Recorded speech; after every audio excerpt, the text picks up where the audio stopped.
What's going on, guys? It's Jake. We're back in for another YouTube video. For those of you guys who don't know me, I'm an amateur triathlete just looking to get better and improve in the sport. If you guys missed any of the videos from the Ironman 70.3 Indian Wells build, I'll put them up here. But we ended up having to pull out of that race because of a few unfortunate injuries I was dealing with. So in this video, I wanted to give you guys a quick update on the injuries here before the New Year's, and also wanted to do a year-end total review from Strava. So I want to go over all the numbers: swim, bike, run, total hours, total time spent training. So that'll be kind of cool to look at. And then also wanted to update you guys on some recent swimming I've been doing, because my swim is still holding pretty strong. But if you guys enjoy this type of content, be sure to drop a like, hit that subscribe button, and without further ado, let's go ahead and get started talking about these little injuries I had. We'll start fresh with the knee. So like you guys seen in, I think it was one of the last videos I put out for the Indian Wells build, I talked about how I had a torn meniscus, and this was true. But after I decided to pull out of the race, I decided I wanted to get a second opinion on my knee, because the doctor had kind of just told me this, and the MRI results had stayed the same from a previous knee injury from about a year ago,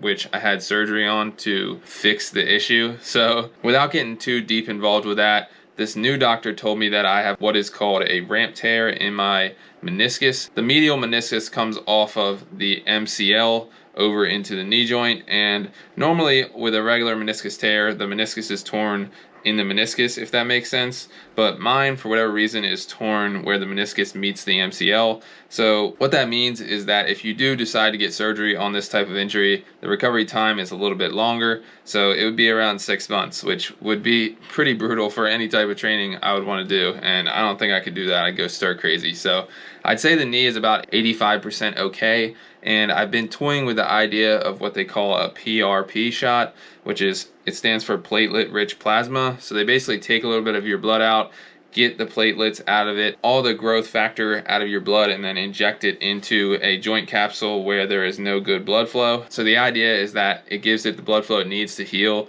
within a matter of 3 to 4 weeks, and then if it's successful, then it healed the joint and you won't have to get surgery. So I'm toying with the idea of that. So that's how the knee is looking. Now we move on to the Achilles, which really does seem to be named appropriately, because this thing does not want to heal. As of this recording, I'm 6 weeks since I felt it the first time, which was the run at Jimmy's Marathon. If you guys missed Jimmy's Marathon video, I'll put it up here. That was the first time I felt the injury, and ever since then I've just been very, very cautious, and I've been doing a lot of digging on what it could potentially be, because I feel like in this sport, or really in any sport, if you're trying to perform at a high level, at some degree you need to be your own doctor and you have to steer the ship. So I decided to look into that, and it seems I have what they call insertional Achilles tendonitis, and that means that it's down by where your heel attaches to the Achilles rather than between the Achilles and the calf.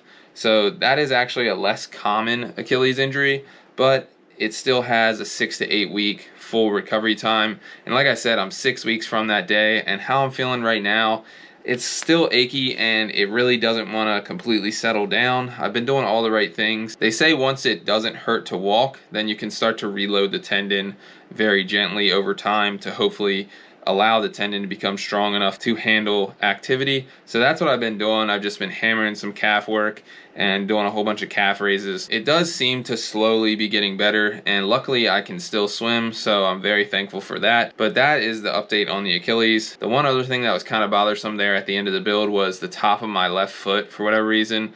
And I'm not sure if this was just a matter of biomechanics and just like a little tweakage there in my metatarsal, or what's going on, but it seems to have settled down a decent amount and I can't really feel that anymore, so that's good. One of the big things that my physical therapist was telling me was that potentially the reason why my Achilles got strained was because my hips have very poor mobility as far as internal rotation. So that's one thing I've been working on. So once the Achilles heals, it won't actually get flared up again, because my hips are going to be more opened up. And I've also been trying to strengthen the glutes with a lot of strength work. So that will help provide stabilization to my knee joint and also my ankle joint if my glutes are working properly during movement. So that is kind of the idea there. Everything sounds right and it sounds really easy, but but all these little things have to come together to make everything work properly and have great movement patterns for the long term, and that's really what I'm building towards. So that's going to close the book as far as the injuries. Now I just have a couple extra things I want to chat about, so we'll get into that. Really quickly, just wanted to mention that I am no longer coached, so I no longer have a coach. It's not that I don't want to coach, it's that I simply don't know if I can handle that right now considering everything I got going on. So I really need to have a strong foundation,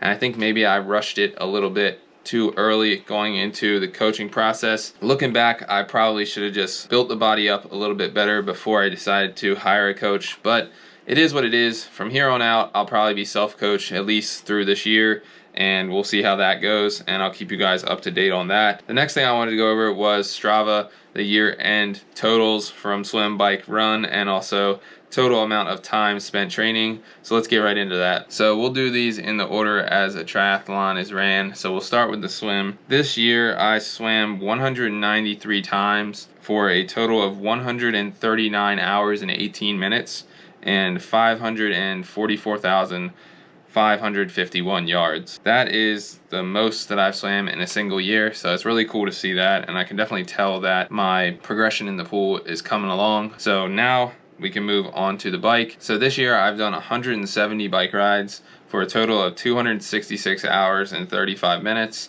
and 5,363 miles, and I've climbed 112,740 feet for whatever that's worth. So I had a lot of time off the bike this year, so my average rides are only 2 per week and 2 hours 30 minutes per week, and average distance weekly 49 miles, which I really think that just goes to show what I could be capable of if I could maintain consistent volume. And that all goes back to the building better movement patterns over time to be able to just continually get better and stay consistent, and also just not pushing the training, using the minimum effective dose. That's kind of what I've been transitioning into a little bit here recently, thinking about the minimum effective dose and hitting that instead of trying to hit the upper echelon of what you're actually capable of in a particular session. Just some things to think about. Now we can look at the run, and this year I ran 178 times for a total of 103 hours and 27 minutes and 721 miles. For whatever reason, it's not showing me my average weekly runs, so we'll have to do without that. But I think this also just goes to show you that if I was able to run consistently, I would be way better. So there was plenty of weeks where I wasn't able to run, and that's kind of what we've been going through the last 7 weeks. So that all accumulates to 521 hours and 30 minutes spent doing swim, bike, and run. And there's also a little bit of weight training in there as well, so not quite sure how many hours that would be, but you get the gist. We did a lot of training this year. I'm very excited to hopefully be able to top this next year and stay more consistent in my year. But regardless, I'm super proud of how much I've trained this year, and I think we did have a good year overall, regardless of the few setbacks that I did have along the way. So now I really quickly wanted to fill you guys in on my last couple weeks of swimming. Since I haven't been able to really bike or run too much in the last 4 or 5 weeks, I've decided to try to push the swim.